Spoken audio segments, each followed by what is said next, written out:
Personne qui était à côté de vous ce matin, vous avez pris ce moment-là, comme je l'ai encore, et je le répète toujours, c'est un moment fondamental. Nous sommes là et encore une fois, comme on l'a lu, le Seigneur prend plaisir à le voir louer ensemble. Parfois, on se limite à voir le dos de quelqu'un, et ça c'est parce que notre configuration d'église fonctionne comme ça, et c'est un peu partout. Mais c'est bon de voir des visages qui peuvent parfois pleurer. Alors on peut mettre notre main en disant et en priant pour eux, on peut pleurer avec eux. Parfois on voit des visages souriants, alors on peut se réjouir avec ce que Dieu fait et ce qui les réjouit. Parfois on peut être dans des temps de silence et prendre silence avec eux. Mais c'est ça la vraie vie chrétienne. Nier l'évidence. Alors, vous vous souvenez qu'on est toujours dans notre série sur l'évangile de Jean. On est à notre 13e série. Ma mère, qui n'est pas croyante et excessivement superstitieuse, m'aurait dit « Tu ne fais pas la 13e, tu passes directement à 14 ». Lorsqu'on avait les fêtes de Noël et qu'on était 13 invités à table, il y avait une chance que quelqu'un soit invité en plus, parce que ma mère ne voulait pas qu'on soit 13 à table. Et tu as mis pour l'enregistrement, c'est fait. Merci beaucoup, Isaac. Oui. Et nous avons aujourd'hui cette 13e étude, pardon, j'essaie de penser à la technique et tout en même temps. Dans le langage commun, on dit que je suis un geek. Ça s'écrit G-E-E-K, mais je suis bien plus que ça. Donc, nous avons continué et continuons cette série, donc cette 13e série sur étude sur l'évangile de Jean.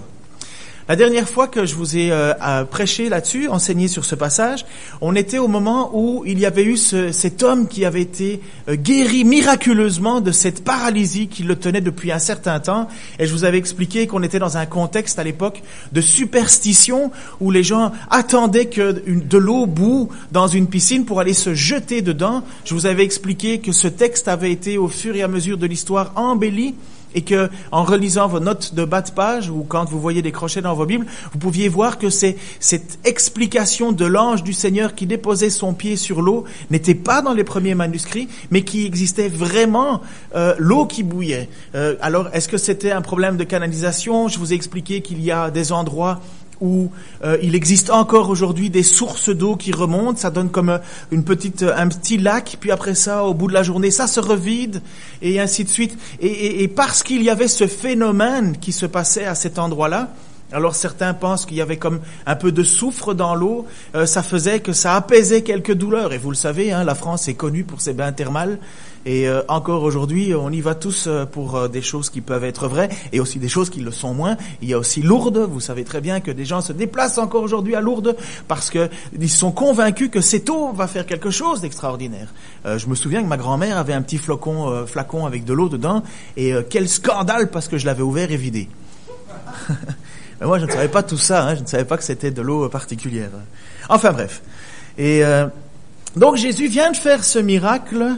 Il vient d'accomplir cet acte pour guérir cet homme qui depuis 38 ans est là, écrasé par cette superstition qui le guide et en même temps le fait que personne ne l'aide depuis 38 ans à aller se jeter dans cette eau, personne n'est là, il est face à une indifférence.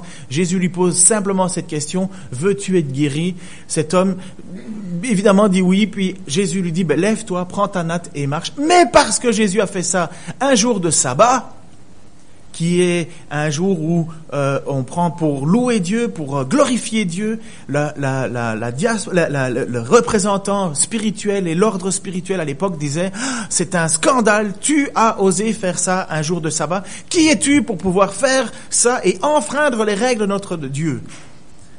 Et là, vous savez, je vous avais expliqué, Jésus alors à cette question leur répond assez clairement en leur disant « Je suis Dieu ». Les pharisiens lui posaient simplement la question, mais pourquoi fais-tu cela un jour de sabbat? Et Jésus leur répond en leur affirmant sa divinité.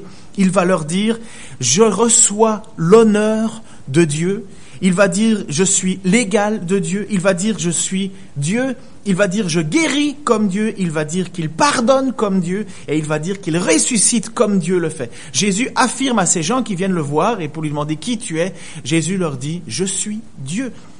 Il leur dit pas tel quel, mais il leur fait comprendre. Et c'est ce qui les scandalise justement, ces responsables religieux, parce que il leur dit, mais tu te fais l'égal de Dieu. Et c'est d'ailleurs à partir de cette raison-là que maintenant, dans l'évangile de Jean, à partir de ce passage-là que les responsables religieux voudront sans cesse mettre à mort Jésus-Christ. Maintenant, c'est dépassé, il a outrepassé ce qui était acceptable, il a blasphémé, il est rentré, il a été trop loin, et voilà, les gens veulent le faire mourir. Alors, nous avons vu que Jésus veut se faire connaître comme étant Dieu sur terre. Et je ne sais pas si vous faites un petit peu, ou parfois vous prenez plaisir à lire un peu de théologie, c'est agréable, ça fonde notre foi. Et Jésus, si on devait le définir nous-mêmes, qui est vraiment Jésus, on pourrait prendre cette phrase que Henri Blocher a donnée pour synthétiser qui est Jésus-Christ. Jésus-Christ est 100% homme, 100% Dieu, sans fusion ni confusion. Alors ça peut peut-être paraître sans fusion, ça veut dire que à un certain moment, on peut faire la différence entre Jésus et Dieu. Quand Jésus prie dans le jardin de Gethsémane et qu'il prie « Oh Seigneur, retire de moi cette coupe amère », on voit que Jésus est en subordination à Dieu. Donc il est là, il est 100% homme, il n'y a pas de fusion avec Dieu, il prie son Père qui est dans les cieux. Et il y a d'autres moments où quand Jésus guérit ses malades, quand Jésus fait ses miracles, quand Jésus marche sur l'eau, quand Jésus dit « Je suis le chemin, la vérité, la lumière », il est Dieu. Il est 100% Dieu. Et c'est ça la réalité avec Jésus-Christ, c'est qu'il est 100% homme et 100% Dieu. Et c'est comme si vous deviez mettre vos mains comme ceci, et je vous dirais, ça c'est Jésus, ça c'est Dieu. Et à un autre moment, sous une autre perspective, je vous dirais, voilà, c'est Jésus. Mais vous ne voyez plus la différence, vous ne voyez qu'une main. Mais avec un autre angle, vous voyez deux mains. Vous voyez à la fois Jésus et Dieu, il y a des moments où on ne peut plus faire la différence. Et c'est ce que ces pharisiens sont en train de découvrir. C'est le Messie, c'est l'Emmanuel, c'est le Dieu qui doit venir au milieu de nous. Ces déclarations, pour les religieux, c'est choquant. C'est horriblement choquant. Et quelque part, ils ont besoin de plus d'informations. Ils veulent plus de témoignages qui prouvent que ce que Jésus dit. Mais ils n'en sont pas là. Alors je vais vous lire un long passage, vous allez pouvoir le lire avec moi sur l'écran, et on va lire de 31 à 47. Est-ce que ça va, vous allez bien ? Parfait. Alors Jésus répond maintenant à ces pharisiens qui lui posent la question. Voici ce que dit Jésus à ces pharisiens. « Si je me rends témoignage à moi-même, mon témoignage n'est pas valable. » Donc Jésus dit, si j'étais juste seul à pouvoir dire qui je suis, ça n'aurait pas de sens. Je serais seul. Mais c'est un autre qui témoigne en ma faveur. Et je sais que le témoignage qu'il me rend est vrai. Là, on parle de Dieu. En même temps, il dit, vous avez envoyé une délégation vers Jean-Baptiste. Les pharisiens, vous vous souvenez, autrefois, avaient envoyé des gens vers Jean-Baptiste pour lui demander, qui es-tu? Pourquoi fais-tu cela? Et il a rendu témoignage à la vérité. Pour ma part, ce n'est pas d'un homme que je reçois le témoignage, mais je dis cela afin que vous soyez sauvés. Jean était une lampe qui brûle et qui brille, et vous avez voulu vous réjouir 1 heure à sa lumière. Pour ma part, j'ai un témoignage plus grand que celui de Jean. Ce sont les œuvres que le Père m'a donné d'accomplir. Ces œuvres même que je fais témoignent à mon sujet, et c'est le Père qui m'a envoyé, et le Père qui m'a envoyé a rendu lui-même témoignage à mon sujet. Vous n'avez jamais entendu sa voix. Vous n'avez pas vu son visage, et sa parole n'habite pas en vous, puisque vous ne croyez pas en celui qui l'a envoyé. Vous étudiez les Écritures parce que vous pensez avoir par elles la vie éternelle. Ce sont elles qui rendent témoignage à mon sujet. Et vous ne voulez pas venir à moi pour avoir la vie. Je ne reçois pas ma gloire des hommes, mais je vous connais. Vous n'avez pas l'amour de Dieu en vous. Je suis venu au nom de mon Père, et vous ne me recevez pas. Et si un autre vient en son propre nom, vous le recevez. Comment pouvez-vous croire, vous qui recevez votre gloire les uns des autres et qui ne recherchez pas la gloire qui vient du Dieu seul? Ne pensez pas que c'est moi qui vous accuserai devant le Père. Celui qui vous accuse, c'est Moïse. Celui en qui vous avez mis votre espérance. En effet, si vous croyez Moïse, vous me croiriez aussi, puisqu'il a écrit à mon sujet. Mais si vous ne croyez pas à ses écrits, comment croirez-vous à mes paroles? Mais si vous ne croyez pas à ses écrits, comment croirez-vous à mes paroles? Dans la vie de tous les jours, et je ne sais pas si vous êtes comme ça, peut-être vous vous êtes déjà fait arrêter par la police pour une contravention à l'excès de vitesse, un ci, un là, un feu rouge, je ne sais pas. Bien que je peux vous assurer que la différence entre le Québec et la France au niveau des feux rouges, c'est que si tu passes un feu rouge là-bas, tu te fais sanctionner. Ici, j'ai l'impression que le sport, c'est de voir si oui ou non le policier va oui ou non intervenir. Il y a un plus grand laxisme. Mais parfois, ça arrive que que le policier intervienne. Chacun à sa place. Même si les autorités ont été placées par Dieu pour éviter que le péché surabonde. Mais parfois, ça peut vous arriver que le policier vient et vous dit, vous avez passé au rouge. Et je crois que, naturellement, on dit, non, il n'était pas rouge, il était orange foncé. Presque rouge, mais pas orange. Et puis, dans la discussion, peut-être que ça peut arriver que vous êtes là en train de vous justifier et que dans votre tête, ça arrive au point où vous dites, mais qui es-tu exactement? Tu n'es qu'un policier, pourquoi tu me parles comme ça? Tu es un être humain. Et vous allez faire quoi? Quelque part, face à cet homme, vous allez mettre en doute son autorité. Vous allez mettre en doute sa personne. Et j'ai travaillé pendant 5 ans comme photographe pour la police, et je peux vous assurer que ça, c'est classique. À un certain moment, quand les gens n'ont plus d'arguments et qui sont pris au pied du mur, ils disent, mais t'es qui, toi, pour me juger? Et ils font alors la question, et c'est exactement ce qui se passe avec les pharisiens. Les pharisiens sont là devant Jésus, et avec cette même tension en eux, ils disent, mais t'es qui pour nous parler comme tu le fais? T'es qui, toi? Et Jésus fait quoi? Il explique qui il est. Il va donner les preuves de qui il est. Il va parler même de ce que Jean-Baptiste a fait. Jésus sait exactement ce qu'il y a dans le cœur de ces gens, dans le cœur de ces religieux par exemple. Jésus, vous savez, n'a pas besoin qu'on le renseigne sur ce que tu penses en ce moment. Jésus sait si pour le moment, pendant que je suis en train de prêcher, tu es occupé à penser à ton rôti qui va être au four, ou à savoir si ma chemise est convenable, si j'ai dit le mot de travers, ou ceci, cela. Jésus sonde les cœurs, les âmes et les esprits, vous le savez. Jésus n'a pas besoin quelque part qu'on le renseigne sur savoir ce qu'il y a dans le cœur de ces pharisiens, mais pourtant, Jésus va encore prendre du temps. Il va encore prendre du temps pour parler à ces pharisiens, qui sont quand même assez durs, Et il y a quelque chose qui est magnifique dans ce que Jésus va faire. Il veut les convaincre. Il veut que ces gens écoutent. Il veut que, malgré qu'ils soient énervés par les réponses qu'il a déjà données, il leur dit, j'ai des témoins, écoutez-moi, mais devant eux, il y a un mur. Devant Jésus, il y a un mur. Mais la motivation de Jésus, si tu veux mettre l'image suivante, en Jean 5, 34, Jésus veut continuer à parler à ces personnes. Pourquoi? Parce qu'il veut qu'ils soient sauvés. Je dis cela afin que vous soyez sauvés. Pour ma part, ce n'est pas d'un homme que je reçois le témoignage, mais je dis cela afin que vous soyez sauvés. Jésus, devant ces personnes qui sont des murs religieux, qui ne veulent pas voir qui il est, continue à vouloir faire en sorte qu'ils puissent être sauvés. À l'époque, les religieux avaient très très bien accueilli Jean-Baptiste. Même si on l'a fait mourir, au début, il y a eu, par l'intermédiaire de Jean-Baptiste, et non seulement nous pouvons le lire dans le Nouveau Testament, mais en même temps, l'historien Joseph nous dit qu'à cette période, il y a eu un regain messianique. Vous savez que le peuple juif attend le Messie. D'ailleurs, encore, il l'attend toujours.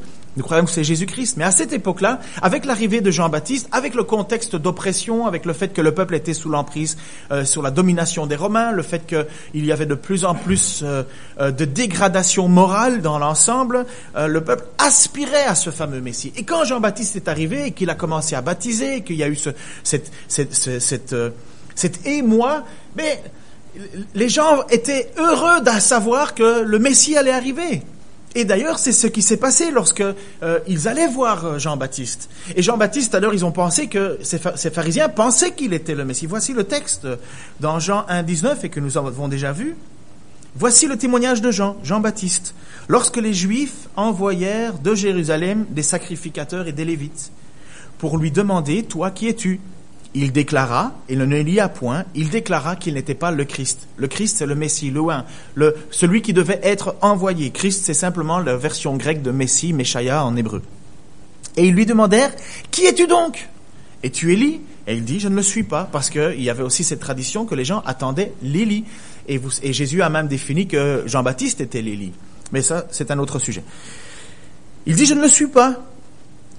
Es-tu prophète? Il dit non, je ne suis pas le prophète, parce que les Juifs attendaient aussi le prophète. Cet homme que Moïse avait dit, un prophète viendra comme moi, plus tard. Et il pose alors, ces Juifs à l'époque posent la question à Jean-Baptiste, mais alors es-tu ce prophète? Non. Ils lui dirent alors, mais qui es-tu? Afin que nous donnions une réponse à ceux qui nous ont envoyés. Qui dis-tu de toi-même? Qui dis-tu de toi-même? Qui es-tu? Et Jean-Baptiste dira, moi, dit-il, je suis la voix de celui qui crie dans le désert.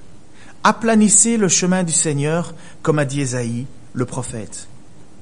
Ceux qui avaient été envoyés étaient du parti des pharisiens, les mêmes qui sont maintenant devant Jésus à crier au scandale parce qu'il a osé guérir quelqu'un un jour de sabbat. Ceux qui avaient été envoyés étaient des pharisiens. Ils lui firent encore cette question. Pourquoi donc baptises-tu si tu n'es pas le Christ, si tu n'es pas Élie et si tu n'es pas le prophète? Pourquoi baptises-tu? Pourquoi fais-tu cela?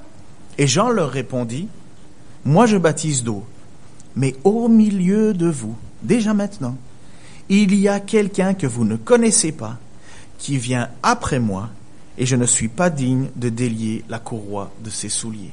Donc ces pharisiens qui sont maintenant devant Jésus avaient déjà été parlé à Jean-Baptiste à l'époque. Et Jean-Baptiste leur avait déjà dit qu'il y avait au milieu de eux quelqu'un qui n'était pas, dont Jean-Baptiste n'était pas digne de délier la sandale des chaussures. Alors que les gens avaient une haute estime de Jean-Baptiste en disant, es-tu Élie? Es-tu le Messie? Es-tu le Christ? Es-tu le prophète? Et Jean-Baptiste a dit, non, je ne le suis pas. Mais au milieu de vous, il y a déjà quelqu'un qui est là. Il y a déjà quelqu'un qui est bien plus grand que moi. Et quand on dit « je ne suis pas digne de délier la sandale des chaussures », imaginez-vous si quelqu'un vous dit tu vois quelqu'un qui a un lacet qui est défait et tu lui dis « est-ce que je peux faire ton lacet ?» et il te répond « tu n'es pas digne de toucher à mes lacets ». Imaginez-vous, répondez que vous n'êtes pas là une fois pour toutes, comme ça c'est réglé. Donc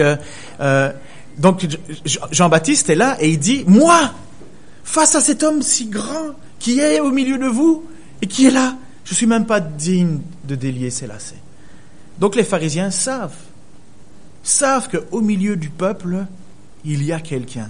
Il est déjà là. Et Jésus va dire à ces religieux, « Je suis celui dont Jean-Baptiste parlait.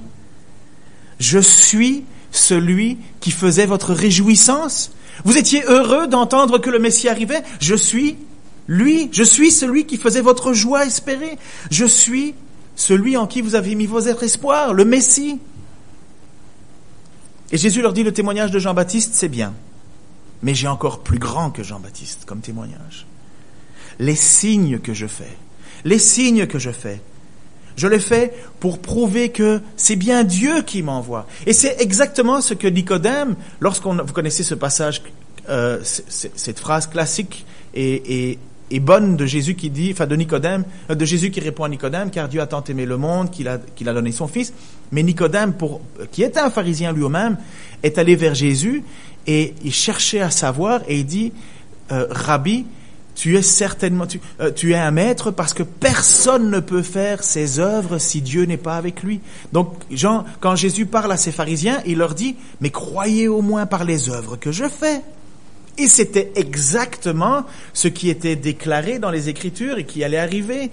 Les aveugles verront, les paralysés seront relevés. Et voilà ce qui était annoncé. Et vous savez c'est ce que Jésus a dit dans la synagogue. Il l'a déclaré. Et il a dit, je le suis, les moments sont accomplis. Les pharisiens savent cela. Et Jésus leur dit, mais regardez les miracles que je fais. C'est la preuve, le témoignage que je reçois. Jean-Baptiste, c'est bien, mais mon témoignage encore plus grand, c'est Dieu, parce que j'accomplis ces choses en son nom. Jésus-Christ n'est pas un être remarquable, n'est pas un prophète remarquable, n'est pas une personne remarquable. Jésus-Christ est Dieu. Il est l'égal de Dieu. Et ça, c'est fondamental. Mais pour ces Juifs à l'époque, pour ces pharisiens, pour ces religieux, ça leur reste dans le travers de la gorge. Pourquoi? Pourquoi est-ce qu'ils bloquent? Pourquoi est-ce qu'ils bloquent? Vous n'avez jamais entendu Dieu. Vous n'avez jamais vu Dieu, n'est-ce pas? Vous n'avez jamais entendu Dieu. Vu Dieu, je veux dire, vous ne l'avez jamais vu. Parfait, ok. On est au même point que les pharisiens, quelque part. Jésus-Christ leur dira, vous n'avez jamais vu Dieu? Et qu'est-ce que l'on fait? On scrute les Écritures, on cherche dans les Écritures. Voici ce que le texte continue à dire. Ah non, pardon, je vais un peu trop vite.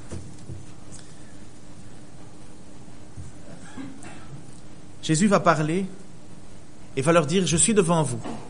Alors que vous scrutez les Écritures, alors que vous lisez Moïse, alors que vous... Les pharisiens, c'était pas des idiots, hein, attention. C'était des gens qui lisaient les Écritures plus que nous ne pouvons faire. Ils en faisaient leur gloire, leur fierté. Et Jésus va leur dire, la parole de Dieu n'habite pas en vous. Mais en même temps, il leur dit, mais vous scrutez les Écritures et vous cherchez en elles la vie éternelle. Et Jésus va leur dire quand même, n'oublions pas, hein, Jésus c'est Dieu. Jésus voit à travers le cœur des gens. Jésus, c'est celui qui reçoit les prières de tout le monde au ciel. C'est celui qui entend les pharisiens discuter entre eux à son sujet. Il est Dieu. Il n'y a rien de caché. Et il voit, et il est là. Et il dit alors à ces pharisiens, qui pourtant passent leur temps dans les Écritures, il leur dit, mais vous savez, la parole de Dieu, elle n'habite pas en vous. Mais c'est quand même fort de café, hein, vous ne trouvez pas? En fait, il leur dit assez clairement, vous avez strictement rien compris. Vous lisez les Écritures, vous cherchez en elles la vie éternelle, mais cette fameuse Écriture, elle n'habite pas en vous. Et quel était le problème réellement des pharisiens? C'est qu'ils avaient pris cette Écriture pour devenir le juge du peuple.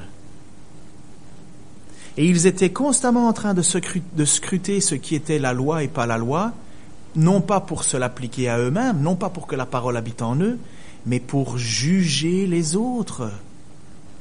Et Jésus leur dit, elle n'habite même pas en vous, cette parole.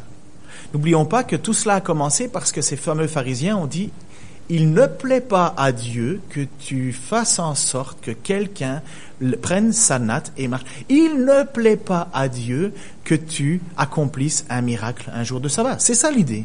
Il ne plaît pas à Dieu de faire cela. Ils se font les juges de Dieu, pour Dieu, mais la parole de Dieu n'habite pas en eux. C'est comme si ils étaient au niveau de dire à Dieu, nous connaissons mieux ta parole que toi, Dieu, tu n'obéis pas à ta parole, Dieu. Nous connaissons ta parole, Dieu, nous passons du temps dedans et nous savons ce qui est bien et pas bien, tu es disqualifié. Et dire ça à Jésus, bon, ils découvrent qui est Jésus, mais ils sont en train de dire ça à Dieu. Et Jésus leur dit, la parole de Dieu n'habite pas en vous.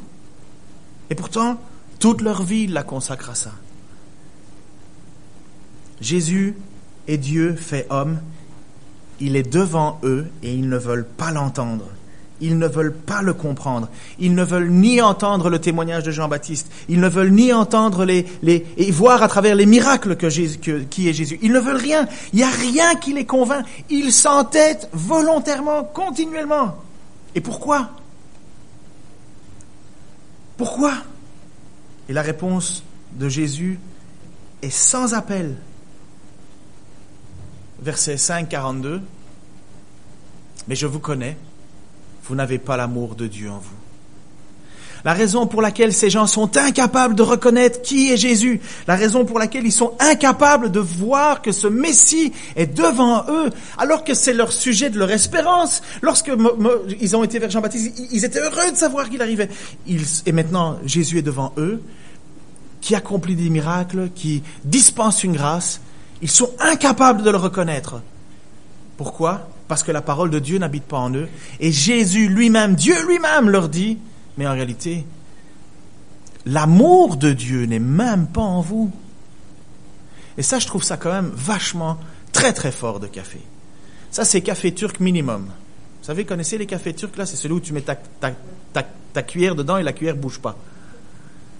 Déjà, je trouve que le café français est super fort et super cher pour un petit dé à coudre. Pour les Turcs, au moins, il est pas cher. Enfin, en tout cas pour nous. Mais voilà ce qu'il dit, vous n'avez pas l'amour dans Dieu. Moi, je trouve ça terrifiant. Terrifiant et tellement vrai. Pourtant, ce sont des gens qui passent leur temps à scruter les Écritures pour y trouver la vie éternelle.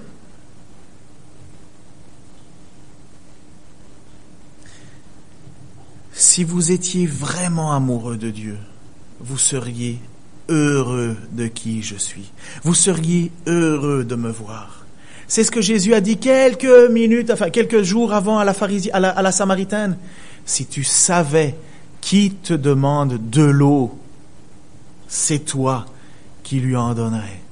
Et j'ai le pouvoir de te donner une eau vive, une eau qui va te donner une vie qui n'existe pas, qui ranime cette vie qui, comme il était dit dans Ézéchiel, cette eau qui redonne à ses os desséchés la vie. Voilà ce qui est Jésus, et voilà qui devrait normalement tout le monde se réjouir, et voilà eux incapables. Un bête exemple pratique, pour ceux qui sont mariés ou ceux qui l'ont été.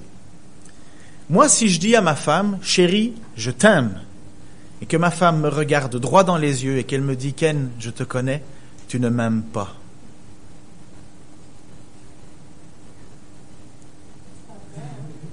Non, mais j'aime bien laisser peser le poids, là. Maintenant, appliquez ça à votre propre vie. Et donc, vous êtes devant votre épouse, et vous dites, ou à votre mari, ou inversement, et vous dites, je t'aime. Et lui vous répond du tac au tac, non, tu m'aimes pas. C'est pas des paroles qui comptent. Moi, dans la pratique, je vois que tu ne m'aimes pas. Dans la vie de tous les jours, tu ne m'aimes pas. C'est du vent. Alors, quelle est la valeur de cet amour, hein? Quelle est la valeur de cet amour? Et voilà, c'est exactement ce que Jésus dit à ces pharisiens. Vous dites que vous aimez Dieu, mais moi qui suis Dieu, je vous dis, vous ne m'aimez pas. Vous ne m'aimez pas en réalité. Et voilà ce qu'il va aller un peu plus loin. Il va dire au verset 43 et 44, « Je suis venu au nom de mon Père et vous ne me recevez pas.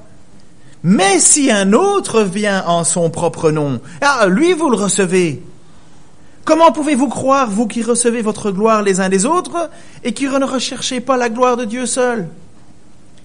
Un homme du nom de Hillel, donc c'était un sage de l'époque qui vécut à Jérusalem au temps de Hérode et aussi de l'empereur Auguste, disait et affirmait que au plus on étudie la loi, au plus on possède la vie, et que si un homme acquiert pour lui-même les paroles de la loi, il acquiert la vie dans le monde à venir.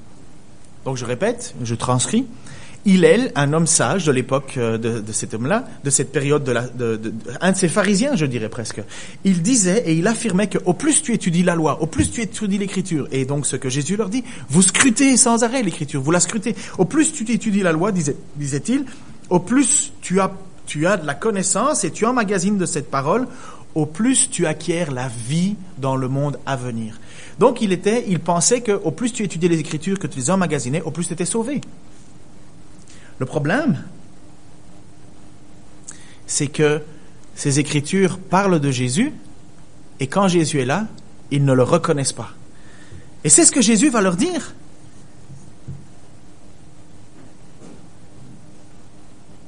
Il va leur dire, Moïse a espéré en moi. Et les pharisiens lisaient beaucoup les écritures de Moïse. Moïse parlait de moi. Vous scrutez les écritures, mais en réalité, ce qu'elles disent, ça vient pas. Ça vous passe à côté. En fait, vous connaissez très bien les Écritures, mais vous savez absolument pas de quoi ça parle, parce que vous n'avez même pas le même amour et l'espoir que Moïse avait. Et voici un passage assez particulier, 12, 37 à 43. Malgré tant de miracles qu'il avait fait en leur présence, ils ne croyaient pas en lui. Étonnamment, afin que s'accomplisse la parole qu'Ésaïe, le prophète, a prononcée. Seigneur, qui a cru à notre prédication?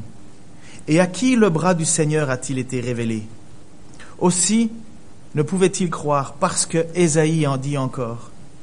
Il a aveuglé leurs yeux, il a endurci leur cœur, de peur qu'ils ne voient des yeux et qu'ils ne comprennent du cœur, qu'ils ne se convertissent et que je les guérisse.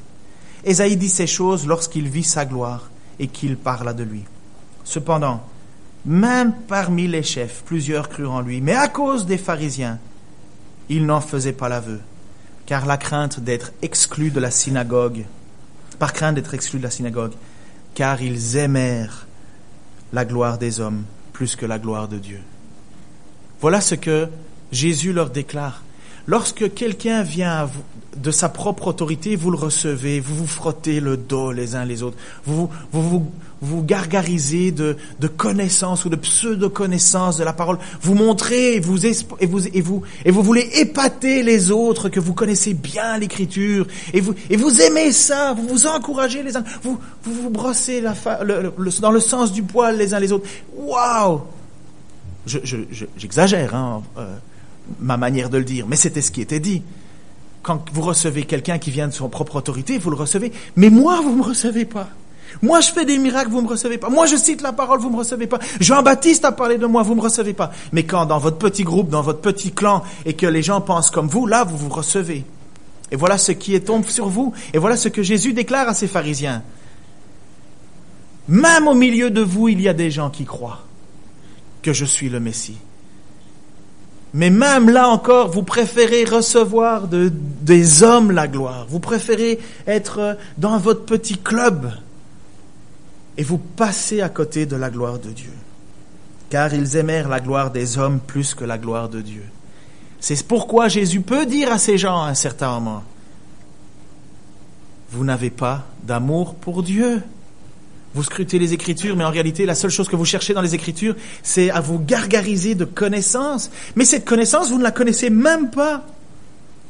Vous lisez plein de choses sur Moïse, ce que Moïse a fait, la loi, les règles et tout ça, mais vous ne connaissez pas. Je suis devant vous, je suis le Messie, vous ne me reconnaissez pas parce que vous n'aimez pas Dieu. Et alors Jésus va leur dire, et va leur parler, va leur dire quelque chose à ces pharisiens qui... Ça, c'est, vous savez, sur les casseroles Seb, vous connaissez les casseroles Seb. En tant que bourguignon, vous devez connaître les casseroles Seb. C'est la fierté bourguignonne. Enfin, une des fiertés bourguignonnes.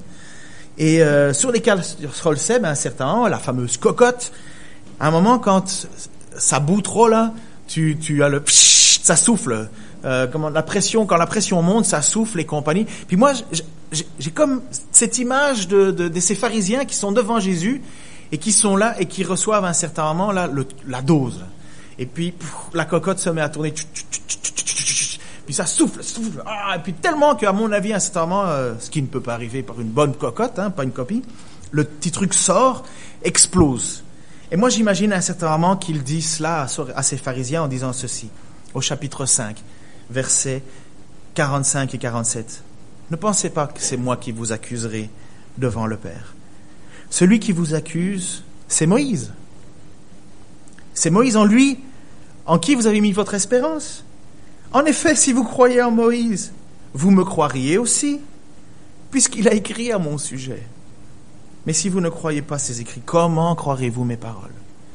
Même là, Jésus leur dit, vous savez, vous placez tous vos espoirs dans la parole de Moïse, dans la loi de Moïse. Mais vous n'avez même pas remarqué que Moïse parlait de moi. Et quand ça sera le moment, le jour du jugement, qui est pour tout le monde, ça ne sera pas Jésus qui va les accuser. Ça va être Moïse. Et moi, j'imagine un peu la scène. Moïse qui va leur dire, mais comment avez-vous fait pour passer à côté de ce que je vous disais? Rabelais va dire, comment avez-vous évité de sucer la substantifique moelle? Je pense que c'était ça une des phrases de Rabelais, pour ceux qui ont fait les études anciennes, pas modernes. Mais Rabelais disait, mais il faut sucer la substantifique moelle des textes. Et Moïse va les accuser en disant, mais bon sang, je vous ai parlé du Messie sans arrêt, il était devant vous, mais qu'est-ce que vous aviez dans la caboche pour pas l'accepter? C'est ça que Jésus leur dit. Moïse parle de moi? Vous le croyez pas? Eh bien, c'est lui qui va vous juger. C'est lui qui va vous condamner. Vous n'êtes en fait, en réalité, vous n'êtes même pas des suiveurs de Moïse. Même pas. Vous ne me croyez pas et vous pensez obéir à Moïse et par la même occasion, vous pensez que vous allez être sauvés. Eh bien, c'est Moïse qui va vous accuser. Parce que Moïse, lui, il a cru en moi. Parce que Moïse, il espérait en ma venue. Et voici ce fameux passage de Moïse, justement. qui va dire à un certain moment en Deutéronome, chapitre 18 et 15, « L'Éternel, ton Dieu, te suscitera du milieu de toi, d'entre tes frères, un prophète comme moi. Vous l'écouterez !» Voilà ce que Moïse a dit en Deutéronome. Voilà ce que les pharisiens lisaient. Voilà ce qui est devant lui, le fameux prophète. Voilà celui que Jean-Baptiste dit, il est plus grand que moi. Et Moïse avait prédit que Dieu susciterait un prophète. Et Dieu leur avait même dit, vous l'écouterez. Et Jésus est devant eux, et ces gens sont là, et ils ne l'écoutent pas. Ils n'obéissent pas à Moïse. Ils ont le cœur qui n'est même pas plein de l'écriture de Dieu. La parole de Dieu n'habite pas en eux. L'amour de Dieu n'habite pas en eux. Ma question est assez simple.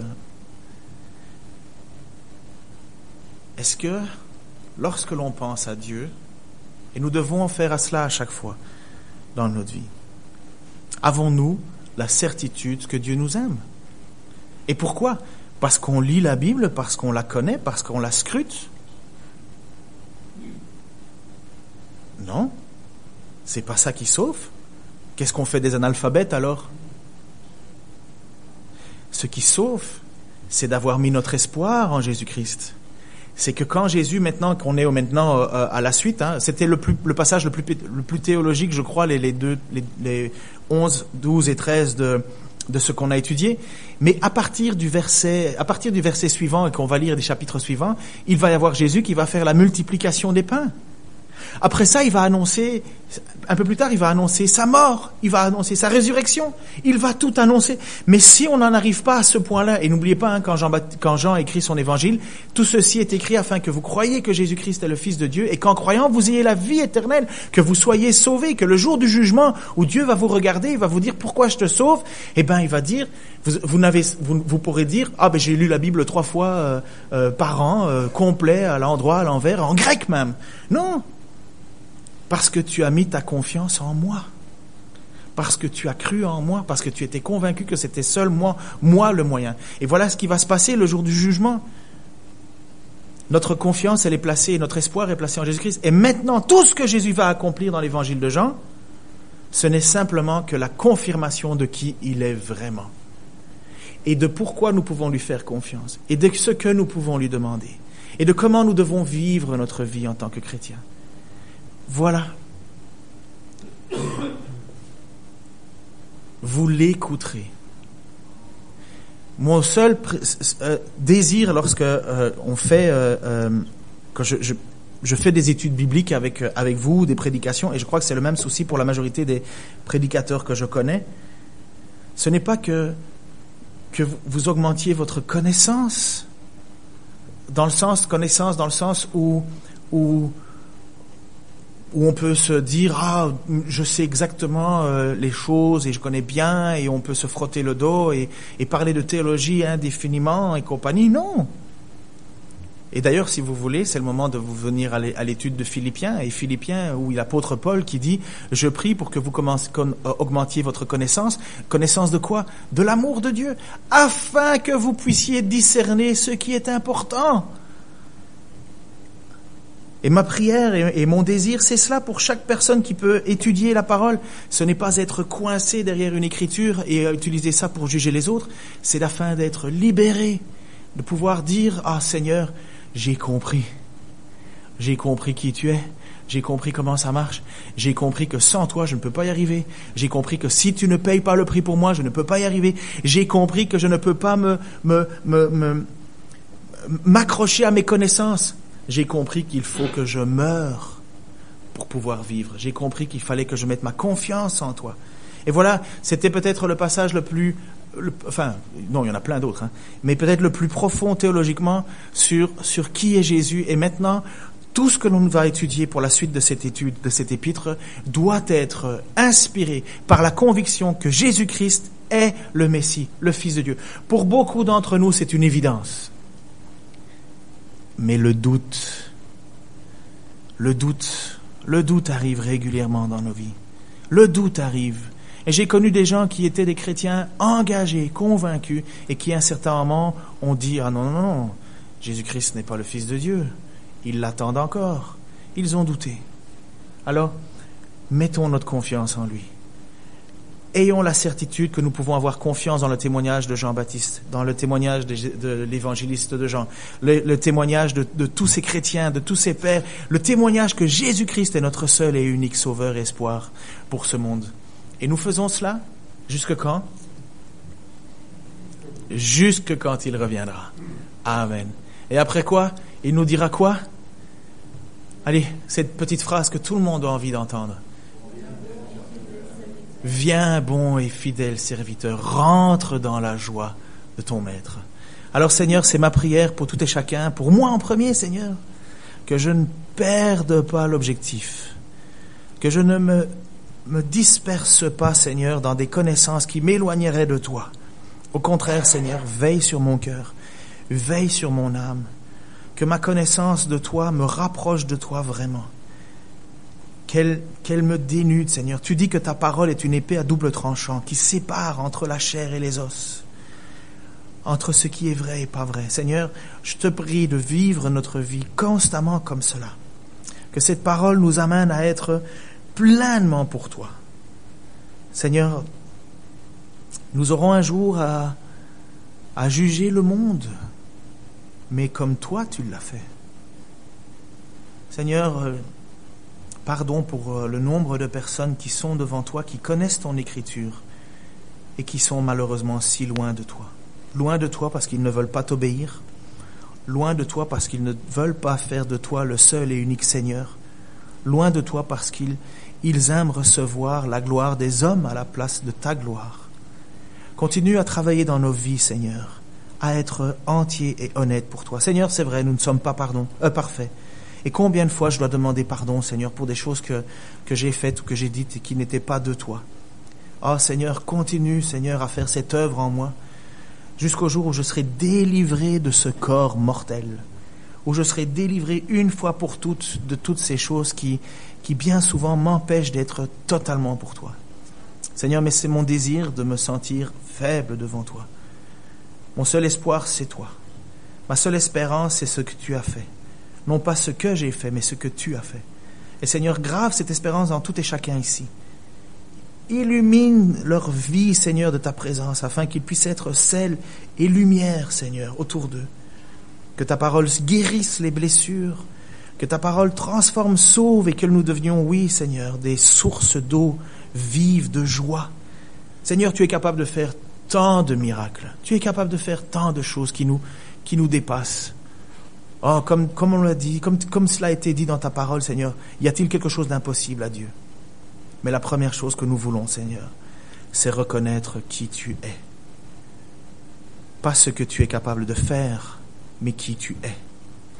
Tu es le Christ, le Fils du Dieu vivant. Tu es mort à la croix pour nos péchés. Tu es ressuscité 3 jours plus tard pour nous montrer que nous pouvions vivre une nouvelle vie. Et tu nous appelles à te suivre. Seigneur, merci. Et nous allons encore te chanter, Seigneur. Et nous allons encore te célébrer ce matin parce que tu en es digne. Parce que tu es le Seigneur 3 fois saint. Dans le nom de Jésus-Christ. Amen. Je vous invite à écouter un petit chant.